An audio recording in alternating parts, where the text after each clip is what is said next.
जोहार, नमस्कार। मैं हूं आनंद कुमार और आप देख रहे हैं जनमन की बात। आज के इस एपिसोड में हम लोग देखेंगे कि किसी मुख्यमंत्री को आखिर किसी कानूनी एजेंसी द्वारा किन हालात में गिरफ्तार किया जा सकता है, और ये भी जानेंगे कि हिरासत और गिरफ्तारी में क्या अंतर है। तो आइए शुरू करते हैं जनमन की बात। झारखंड में अवैध खनन और मनी लॉन्ड्रिंग मामलों की जांच कर रहे ईडी द्वारा झारखंड के मुख्यमंत्री हेमंत सोरेन को पूछताछ के लिए बुलाए जाने के बाद बहुत से लोगों की कल्पना शक्ति काफ़ी तेज हो गई है। कुछ लोगों की कल्पना में नए मुख्यमंत्री का चेहरा नज़र आ रहा है, तो कुछ को कल्पना में नया मुख्यमंत्री दिखाई दे रहा है।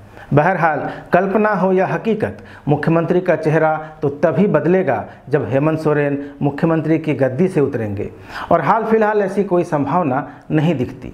लेकिन ऐसी कोई संभावना बनेगी भी तो कैसे? आखिर किसी मुख्यमंत्री को कैसे गद्दी से उतारा जा सकता है जबकि वह बहुमत में हो? बहुत से लोग मुख्यमंत्री हेमंत सोरेन की तुलना लालू प्रसाद से कर रहे हैं। उनका कहना है कि जिस तरह चारा घोटाले में लालू यादव को जेल जाना पड़ा था और उन्होंने अपनी पत्नी राबड़ी देवी को मुख्यमंत्री की कुर्सी सौंप दी थी, वैसा ही कुछ हेमंत सोरेन के साथ होने के कयास सोशल मीडिया पर लगाए जा रहे हैं। राजनीतिक हलकों में और मीडिया के भी कुछ वर्गों में ऐसी बातें कही जा रही हैं। लेकिन लालू यादव और हेमंत सोरेन में एक मूलभूत अंतर है, और यह मूलभूत अंतर क्या है? यह मूलभूत अंतर है कि लालू प्रसाद पर राजकोष यानी सरकारी खजाने के पैसों के गबन का आरोप था, जबकि हेमंत सोरेन के साथ ऐसा कुछ नहीं है। उन पर सरकारी खजाने से अवैध निकासी का या सरकारी धन के घोटाले का कोई आरोप नहीं है। बहरहाल, आगे क्या होगा यह तो वक्त बताएगा। लेकिन आइए हम जानते हैं कि किसी मुख्यमंत्री को हिरासत में लेने की या उसे गिरफ्तार करने की क्या प्रक्रिया होती है, यानी वह कौन से हालात हैं और वह कौन सी धाराएं हैं जिसके तहत किसी मुख्यमंत्री को कोई कानूनी एजेंसी या तो हिरासत में ले सकती है या गिरफ्तार कर सकती है। क्या होती है हिरासत? आमतौर पर कस्टडी यानी हिरासत का मतलब किसी व्यक्ति पर नियंत्रण या निगाह रखना है। इसका तात्पर्य किसी व्यक्ति के अपनी इच्छा के मुताबिक कहीं आने जाने पर प्रतिबंध से है। हिरासत भारतीय संविधान के अनुच्छेद 21 के तहत व्यक्तिगत आज़ादी के अधिकार पर सीधा हमला है। इसलिए यह सुनिश्चित करने के लिए कानून में एक विस्तृत प्रक्रिया निर्धारित की गई है कि किसी व्यक्ति को केवल कानूनी उद्देश्यों के लिए ही अधिकारी द्वारा उचित, तार्किक और समानुपातिक तरीके से हिरासत में लिया जाए। तो क्या कहते हैं सीएम की हिरासत के नियम?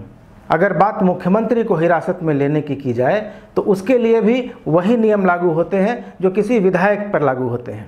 इस नियम के मुताबिक आपराधिक मामलों में किसी भी विधायक को गिरफ्तारी या हिरासत से छूट नहीं मिली हुई है।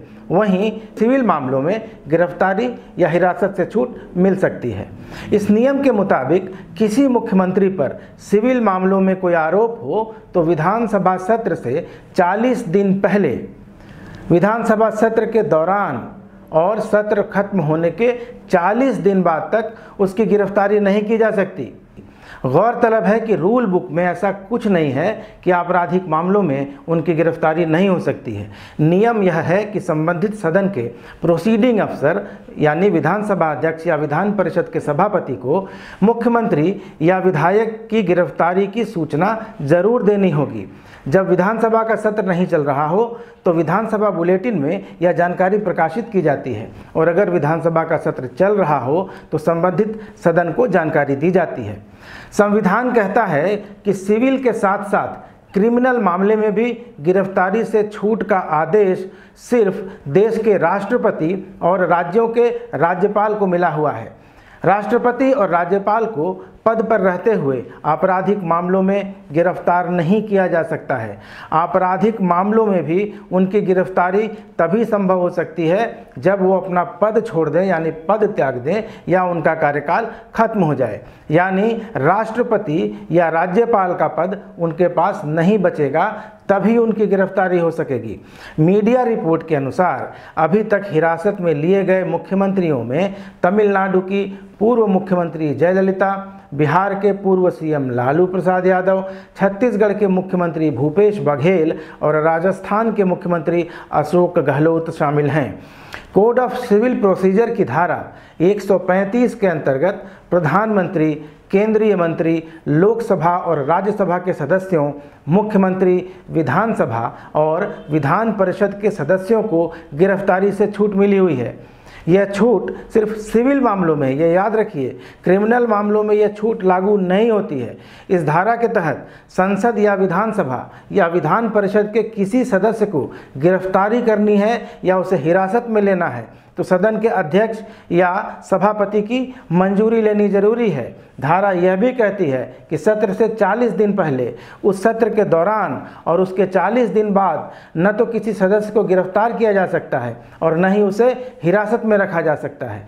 इतना ही नहीं, संसद परिसर या विधानसभा परिसर अथवा विधान परिषद के परिसर के अंदर से भी किसी सदस्य को गिरफ्तार या हिरासत में नहीं लिया जा सकता, क्योंकि अध्यक्ष या सभापति का आदेश चलता है वहाँ। क्योंकि प्रधानमंत्री संसद के और मुख्यमंत्री विधानसभा या विधान परिषद के सदस्य होते हैं, इसलिए उन पर भी यही नियम लागू होता है। यह छूट सिर्फ सिविल मामलों में मिलती है, क्रिमिनल मामलों में नहीं। यानी क्रिमिनल मामलों में संसद के सदस्य या विधानसभा के सदस्यों या विधान परिषद के किसी सदस्य को हिरासत में या गिरफ्तार किया जा सकता है, लेकिन उसकी जानकारी अध्यक्ष या सभापति को देनी होती है। संविधान के तहत राष्ट्रपति और राज्यपाल को सिविल के साथ साथ क्रिमिनल मामलों में भी गिरफ्तारी से छूट मिली हुई है। राष्ट्रपति और राज्यपाल को पद पर रहते हुए गिरफ्तार नहीं किया जा सकता या उन्हें हिरासत में नहीं लिया जा सकता है। उन्हें तभी गिरफ्तार किया जा सकता है जब या तो उनका कार्यकाल समाप्त हो जाए या फिर वो अपने पद से इस्तीफा दे दें। हालांकि प्रवर्तन निदेशालय यानी ईडी ने हेमंत सोरेन को सिर्फ पूछताछ के लिए बुलाया है। उनके खिलाफ अभी तक कोई केस दर्ज नहीं किया गया है। अगर कोई केस दर्ज होता है तो वो सिविल का होगा या क्रिमिनल का होगा, भविष्य में क्या होगा, ये सब अभी देखने वाली बात होगी। लेकिन कुल मिलाकर यही है कि कोई भी मुख्यमंत्री या मंत्री गिरफ्तार हो सकता है, बशर्ते उसके खिलाफ कोई क्रिमिनल मामला दर्ज हो। सिविल मामलों में गिरफ्तारी नहीं हो सकती है। बहुत बहुत धन्यवाद। बने रहिए जनमन की बात के साथ।